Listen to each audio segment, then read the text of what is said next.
All right, I have an amazing episode for you today. I'm doing the intro after, just recorded it with Carrie. It was so good. I'm excited to share this with you. In this episode, I am interviewing Carrie Bennett, and she's going to teach you about light, circadian rhythm, and specifically how these impact your hormones. We're definitely looking at this from more of a hormonal lens. And if you do not know who Carrie Bennett is, I think you will probably be as obsessed with her after this as I am. She's amazing. She is a really great practitioner. Her story, I think, is a lot of women can relate to. She was a college athlete. She was definitely at the pinnacle of health, supposedly, which is very similar to my story. And she started suffering from chronic joint issues and insomnia, which I feel like we kind of gets normalized. And then after her firstborn child, she started developing debilitating stomach pain, adrenal fatigue, brain fog. She talks more about this in the episode. But it really brought her to a point in her health where she's like, how can I fix this? And she does have a bachelor's in biology and a master's in nutrition.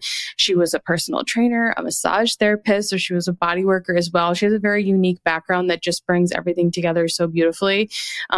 Breath coach, and she could not figure out the root of her issue. She did see some like success, but she still was like, I'm still not feeling as good as I feel like I should. And, meanwhile, she's like working one-on-one with people, helping other people improve their health. And then she stumbled upon quantum biology. And now she is an online educator, clinician, and faculty member of the Quantum Biology Collective. Carrie's mission is to teach her clients how to create a healing environment by applying quantum health strategies around light, water, electrons, and mitochondrial support. And given these tools, clients who have spent years trying to improve their health, just like Carrie did, finally experience powerful healing and lasting benefits. She's super passionate, and she's a really great educator. Sometimes the topics are dense. When talking about circadian rhythm, we do get into like hormones and stuff. I think that her analogies are easy to understand. You may have to listen to this episode twice. I tried to make this as simple and straightforward as possible, but it's a big topic, but I feel like we deserve to understand this kind of information. And I tried to like summarize and reiterate things to keep it all simple. So hopefully that helps throughout. The main areas that we covered, we talked about what circadian rhythm is and why it's important for our health, especially our hormones. We then get into how light exposure impacts our circadian rhythm. And then Carrie really digs into how can we optimize our circadian rhythm in the modern world, which was the big goal. There's a lot of practical takeaways and things that I'm hoping you guys can all start doing during this episode. And then we talk about how light exposure and in the winter months, how we can support healthy light exposure and have a healthy circadian rhythm and how that can shift in the winter months and how it's supposed to shift during that time. So I really hope you guys enjoy this one. As always, everything shared in this episode is for informational purposes only. I encourage you to do your own research, talk to your healthcare provider, and figure out what's best for you. But thank you for listening, and I hope you enjoy the episode. Welcome, Carrie. Thank you so much for being here. I am incredibly excited to do this interview. It feels like when I interviewed Irene Lyon and I was like, kind of nervous and really excited leading up to it. I'm so inspired by your work. I think that you do a really good job at education, providing the science, but making it digestible, which can be incredibly challenging. So I'm thrilled to have you here today. Do you want to give people a little bit of your background and how you got into the light circadian rhythm stuff, quantum biology? Yeah. And Amanda, I'm so excited to chat with you. Thank you for having me. And I'm really grateful because this stuff was life-changing for me. So I'm really excited to share this with more people. So yeah, I guess my journey is a very typical journey that one takes when they're looking to heal their bodies, right? Something's wrong.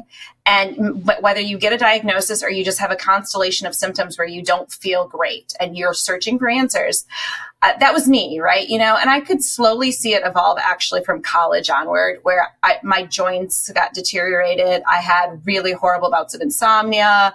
But I reached a point after my first child was born where I couldn't eat anything without just massive stomach pains and horrible digestion. And then the fatigue would set in, I just felt like I was kind of like walking through life where I was in a dark movie theater and my eyes could close at any time.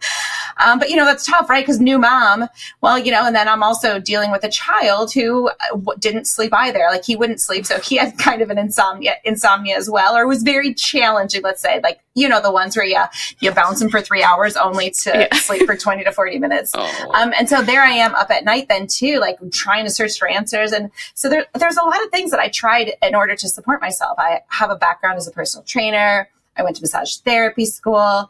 And in the midst of all this, I also got a master's degree in clinical nutrition. And so I felt like I was very well equipped to help myself, help my child. And I tried to implement all the things, like the elimination diet, the gut health protocol, appropriate movement and mindfulness.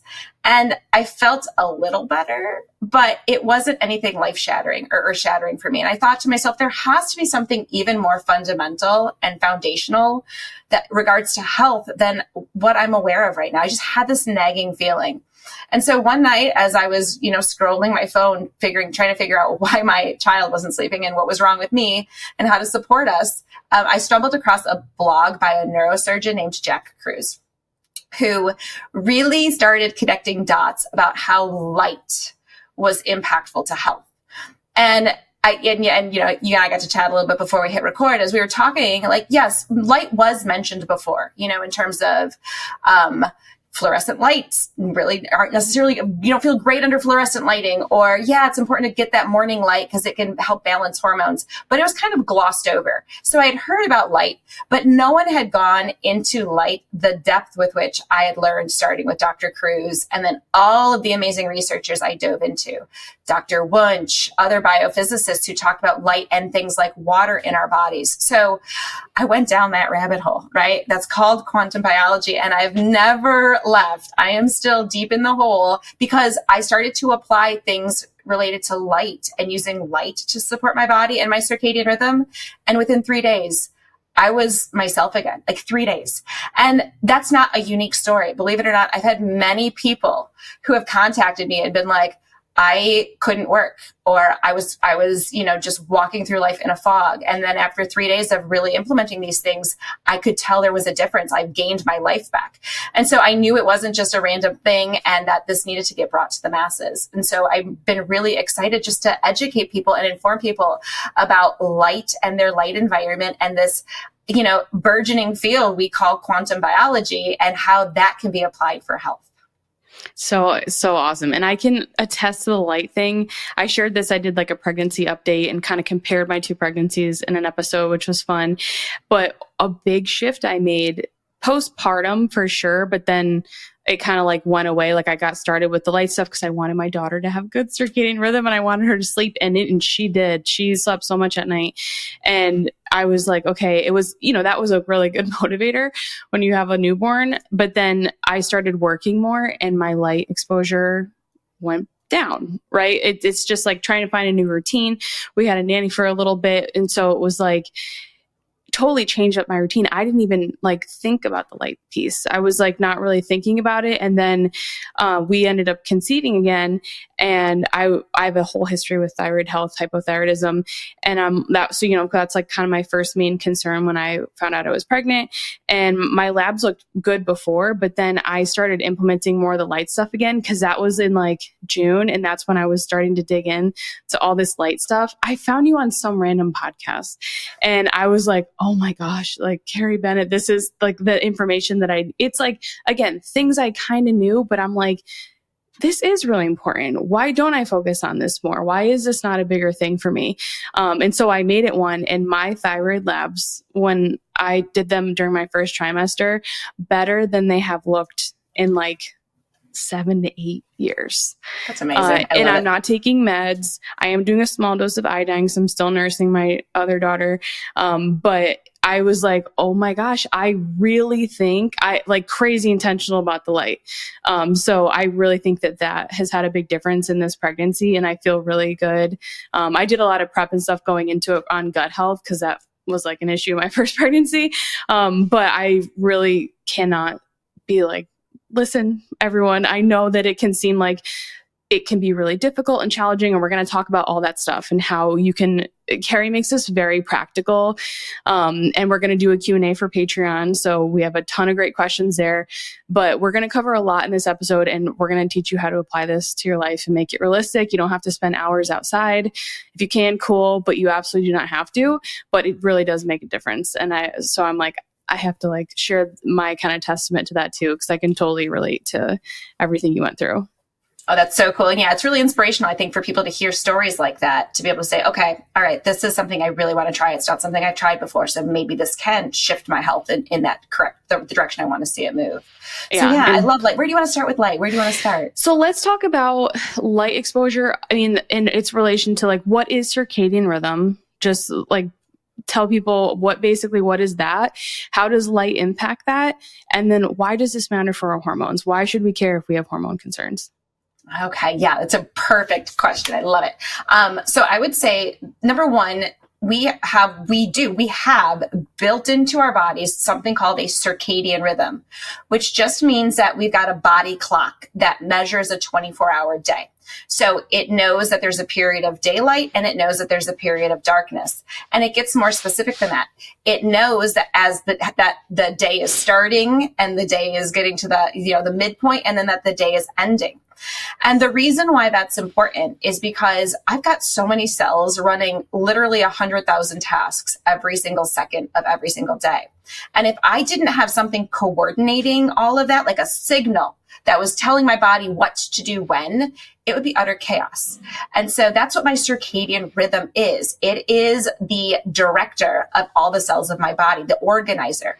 I liken it to, the conductor of a symphony, or, the air traffic control tower, where, yes, the planes can arrive and land, but it might land and take off. It might look like a disaster, though, like not an airport that I would want to fly out of. And so same thing with my body. I've got this control tower that tells time called my suprachiasmatic nucleus, which you just think of that as a clock in your brain. And that clock in my brain communicates via vibration or oscillation. That's a fast form of communication in the body. It signals hormones and it supports hormones, but it has instantaneous communication to every cell via a vibration. And that vibration then changes based on the time of day that my eyes perceive. And so how does that happen? Well, my eyes actually have, in the backs of my eyes, if I were like to cut the eyeball in half, right, you would see in the backs of the eyes these little sensors for light. And in particular, there's a bunch of sensors for a specific color of light called blue light. And so we've all seen light split through a rainbow or through a prism. It's like, yes, there is a chunk of that light coming from the sun that has the color blue. But that blue light coming from the sun is the perfect light to sense and tell time, because that light varies very predictably by not being present like during dawn, right? During the early morning hours, there's no blue light that's being picked up by the sensors in the backs of my eyes, to the sun rises over the horizon and now blue light starts to appear, to blue light elevates its amount and intensity all day long until the sun reaches its high point in the sky at solar noon. And then it goes back down until after sunset, when the sun crosses the horizon, no blue light is being picked up. So that's how I can tell time. My eyes capture the varying amounts of blue light photons. Those blue light photons then, and those sensors have a direct pathway, fancy word, retinohypothalamic tract, a fancy pathway, but it's a direct link from my eye to the clock in my brain. So that's how I tell time. My eyes pick up the amount of blue light in my environment.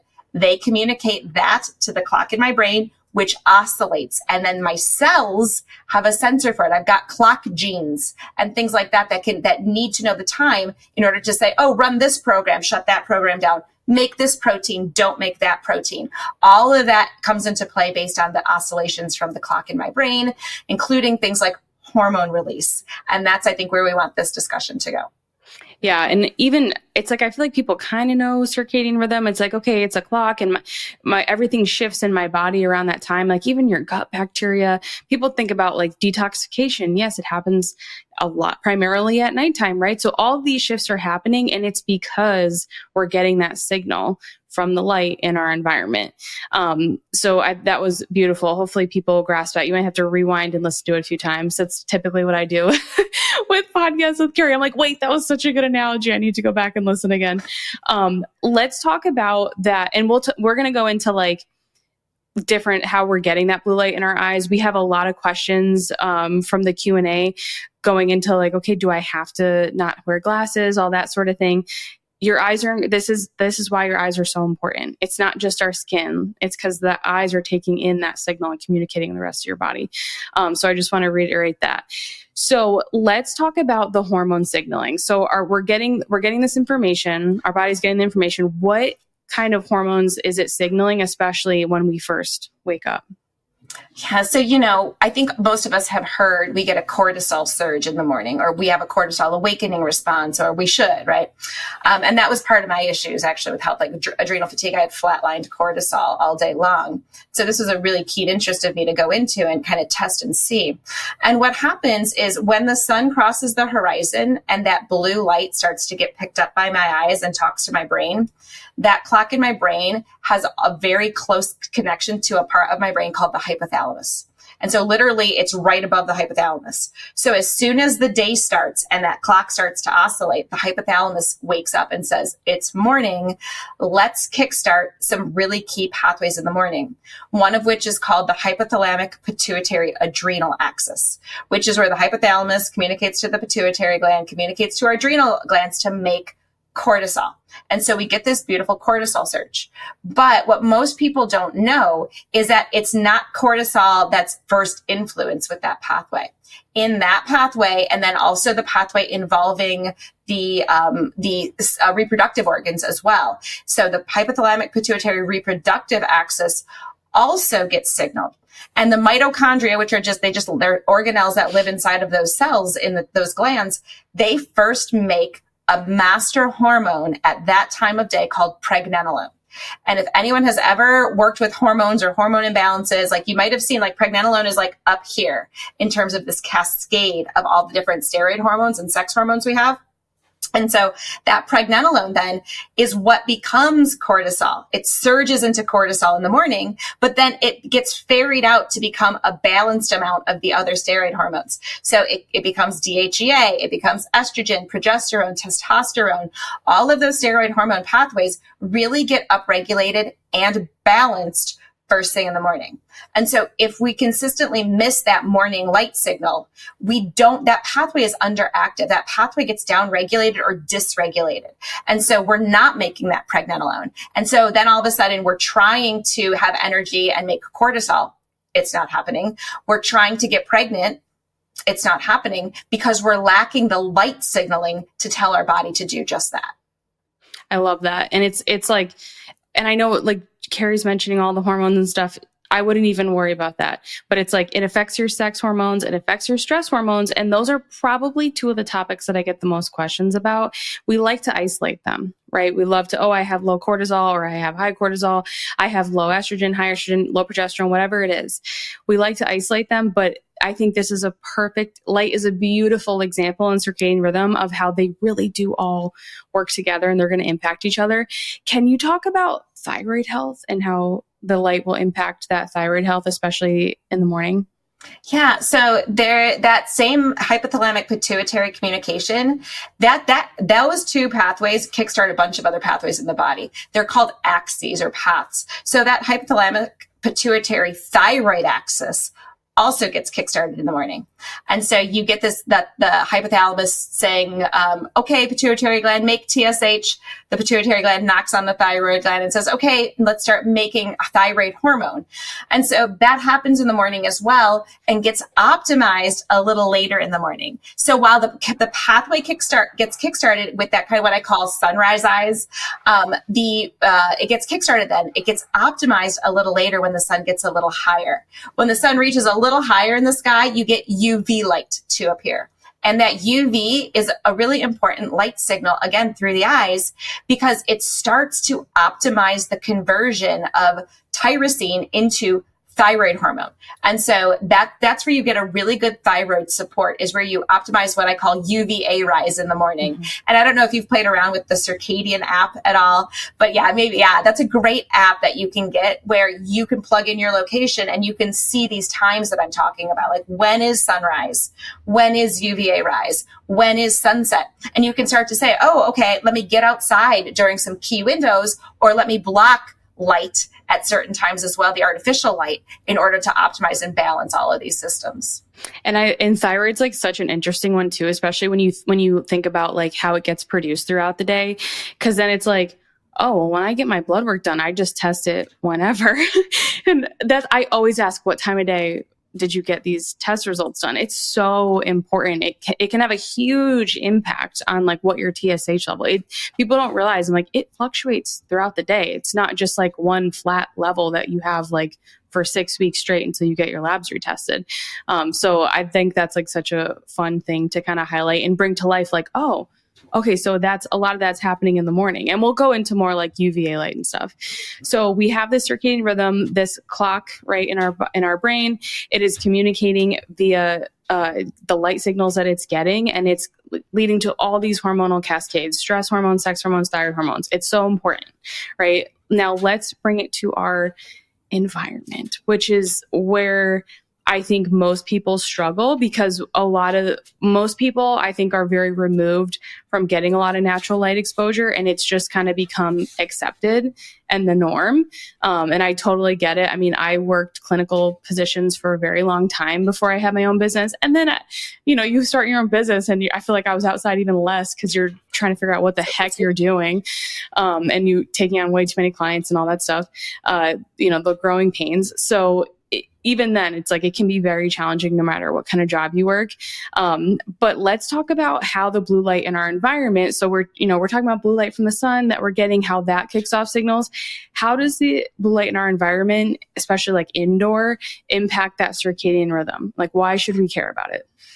Yes, it's a great question, Amanda. And it's because of the fact that blue light is such a timekeeper, right? And it's always changing from sunrise to solar noon to sunset.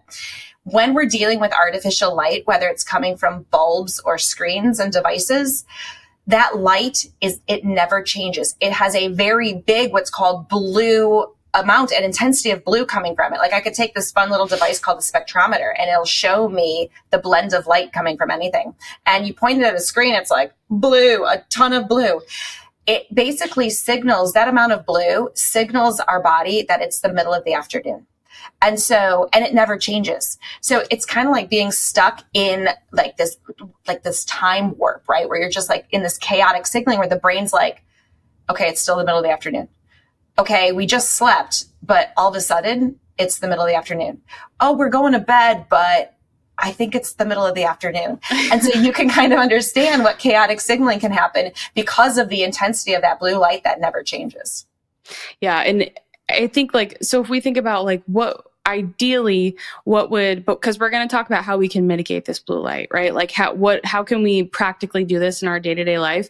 But before we get there, what would be like an optimal day of light exposure for the average person? And it doesn't have to be like according to any scheduled job or anything, but it's like, what would be considered adequate in order to get your brain that signaling from the light and get matching up your body's clock with the light outside?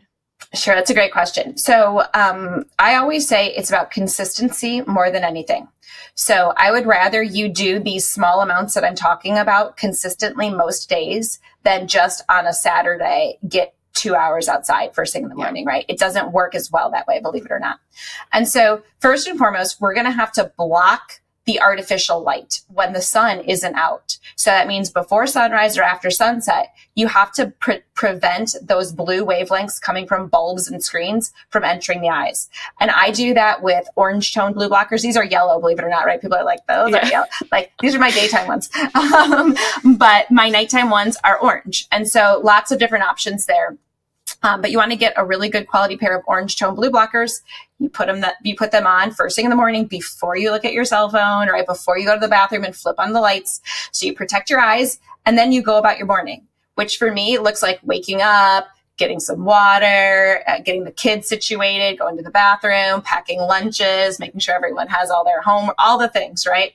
Yes, Carrie's a mom, if you guys didn't know. She has 3 children. Yeah, I got 3 children. So I get it, right? I get it. I wouldn't even call it a luxury. I love being a mom, but I don't spend 3 hours outside every morning, or like, you know, all the well-intentioned, lovely human beings who are like, well, I start my day off with an hour of meditation, followed by a cold plunge, followed by, I'm like, what is that like? I was like, yeah, you know, that's good for you. I'm really happy that is what works for you. But yeah, so I get it, right? I get the busy life. And so what that's going to look like is blocking it. And then as soon as I'm driving my kids to school, I take the orange tone blue blockers off because it's dangerous to drive with them on. Yes. Sometimes it's not sunrise yet, okay? And it's okay.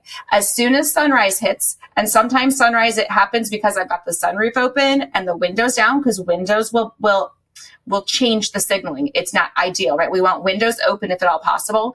So sometimes I'm driving and it's sunrise time, or sometimes I get home, or it's in the summer and I can, even before the kids go to school, I can step outside.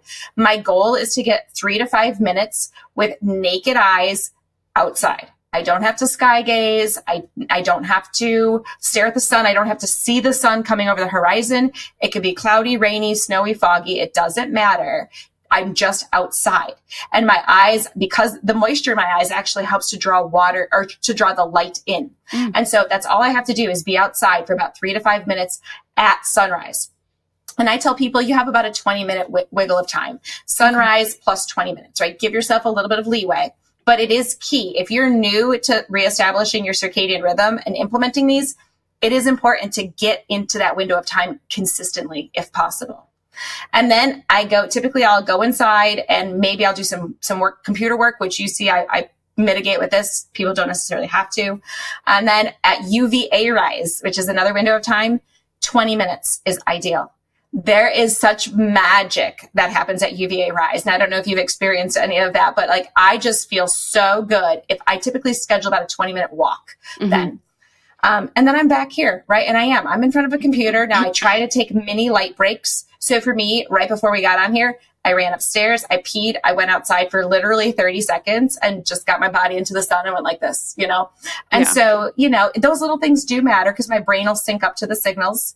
And then picking my kids up from school in about an hour and a half, and I'll be with windows down in the parking lot, you know, just getting those light signals again. And then around sunset, I also try to go outside to signal to my brain the blue light is gone.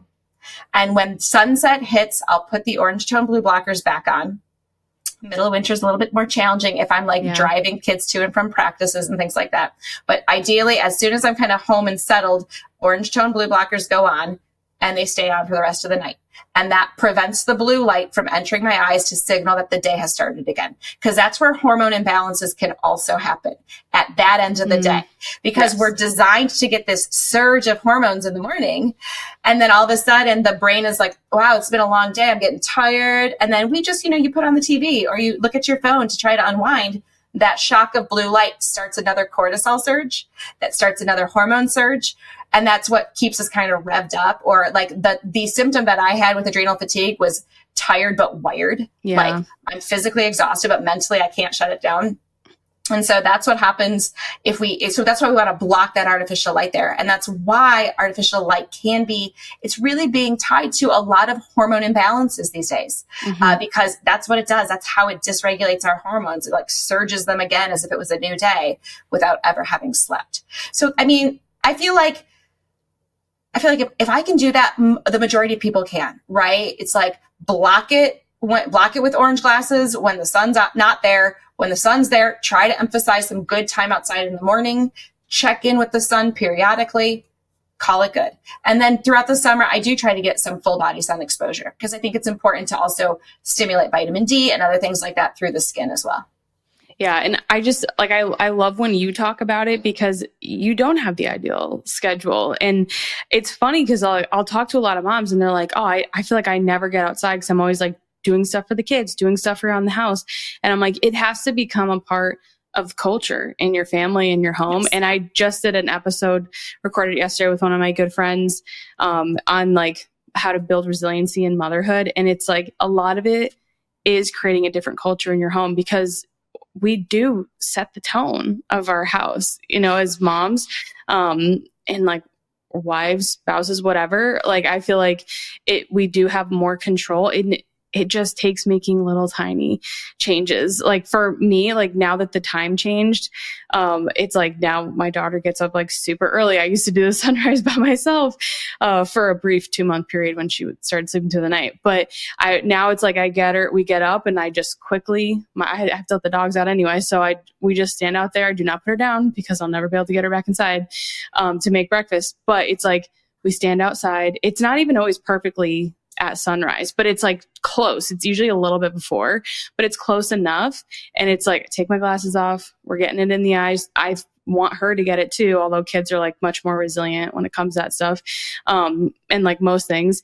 And then like we make breakfast, we eat breakfast outside. And that's like how I get more time and like that light exposure. It's usually like a little bit before, a little bit after sunrise. And that has been absolutely wonderful. I'm in Florida, so obviously we can do that this time of year. I understand a lot of people can't. And I don't think you have to. I think like your rhythms and everything are going to shift with the seasons, right? And I think that's good even. So that's like how we get it in the morning. And then we typically like she'll independent play, I'll work, and then we go for a walk and it's UVA time, which UVA has absolutely been transformational. I feel like, especially for thyroid.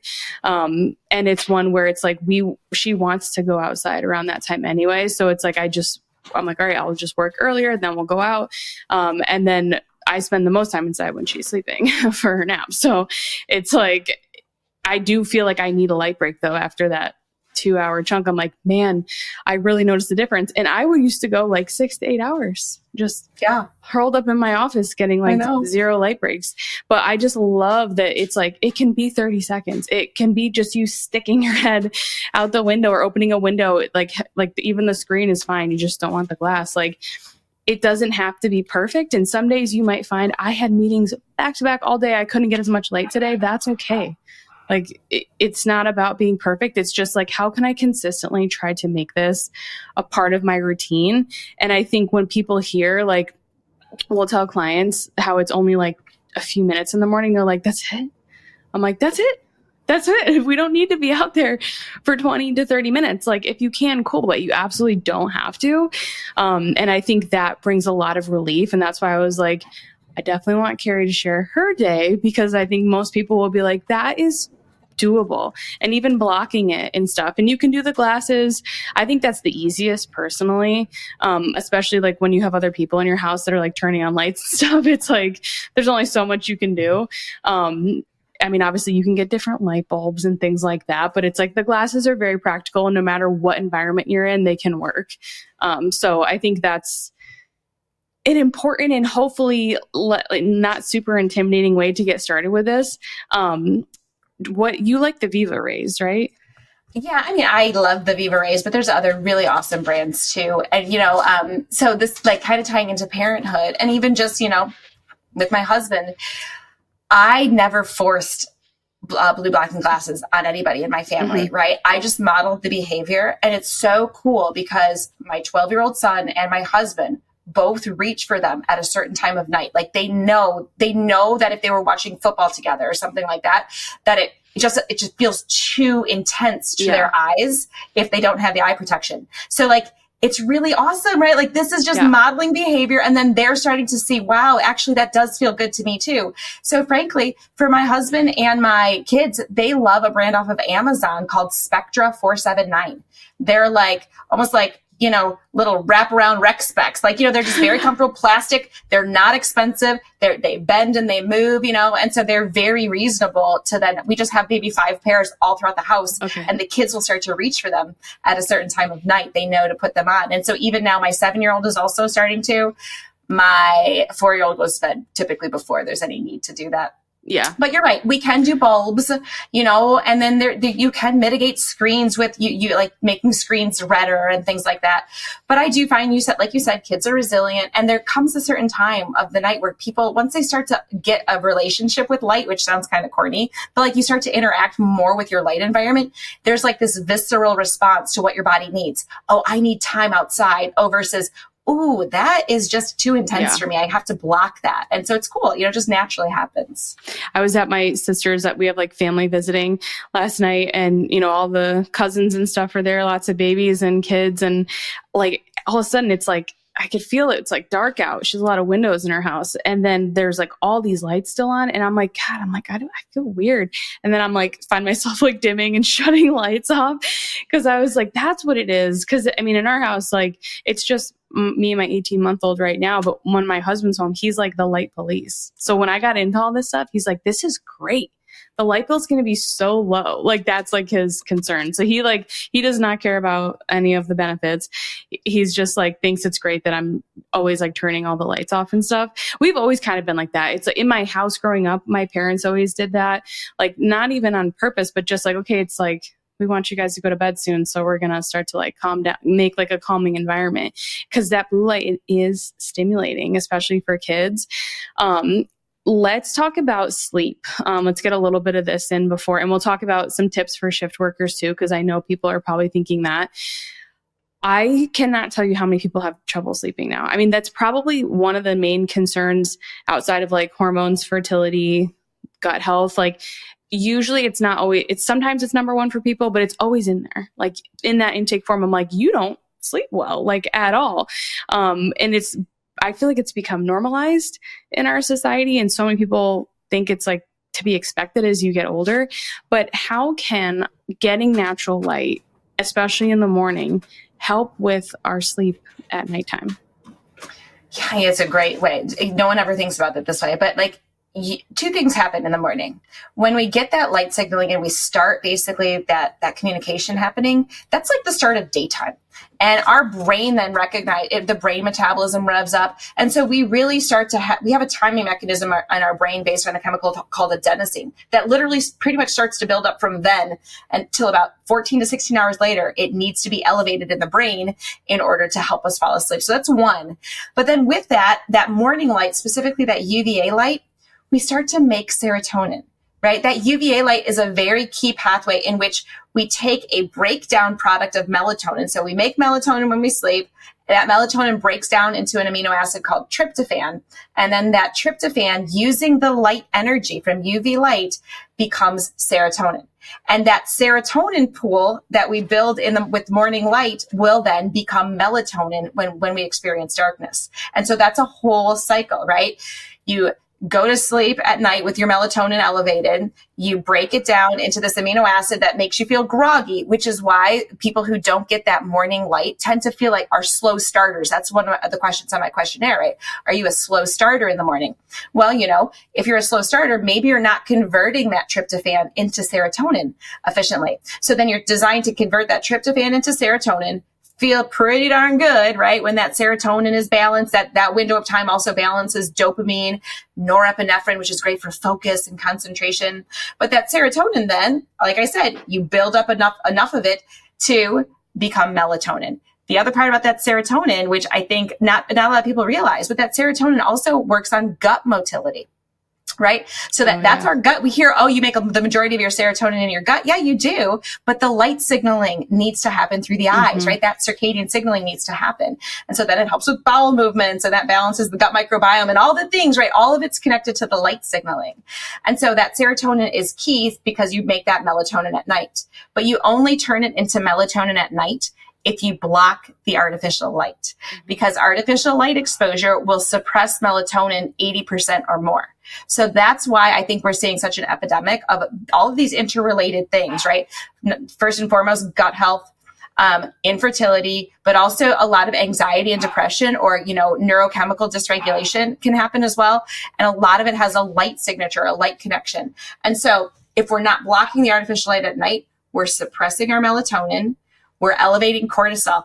That's actually at that time of night, that actually drives anxiety. So I've had a lot of clients who are dealing with insomnia who also start to feel anxious or on edge at night. And so if we block that artificial light at night, the serotonin begins to get converted into melatonin. It not only puts us asleep, but then it runs some major repair programs. It's a huge antioxidant. So it runs some major repair programs when we are asleep so that we basically wake up refreshed and feeling better. So we can stay in a deep sleep. We can go into the deep phases of sleep where we are doing that deep tissue repair, and our body heals at night. It truly heals at night when we are asleep. And melatonin is so important for fertility too. You know, I've read some really cool research articles. I mean, obviously they're like doing supplementation, but it's like, if you think it's like, why would we need to supplement? But I wanted to specifically cover that because I feel like a lot of times people are like, well, I do block light at night and I won't use my phone at this many hours before bed and stuff. And I'm still having trouble sleeping. And I'm like, but are you getting light in the morning? Is the question, because again, that it's like helping to build it up. And it's just because a lot of people think, oh, it's yes, your pineal gland absolutely makes melatonin. Your gut is definitely going to affect melatonin, but light affects both of those. It has such a big impact. And having a healthy circadian rhythm, that's huge for digestion, and having good digestion, which, once your digestion's compromised, your gut health, it cascades from there and goes downhill. We only have time for one more, and I'm trying to think, do I want to do shift workers? I feel like we should do winter, because we'll do shift workers for the Q&A, because I know I have someone in there that is a shift worker that asked about it. Because when this comes out, it's going to be December. So we're full on winter. You're in Michigan? Right? Yeah. So full on winter. You've been in winter, right? I'm like barely, it was like 50s this morning and I was like, ooh, it's chilly outside. But it's like nice to feel cold for once.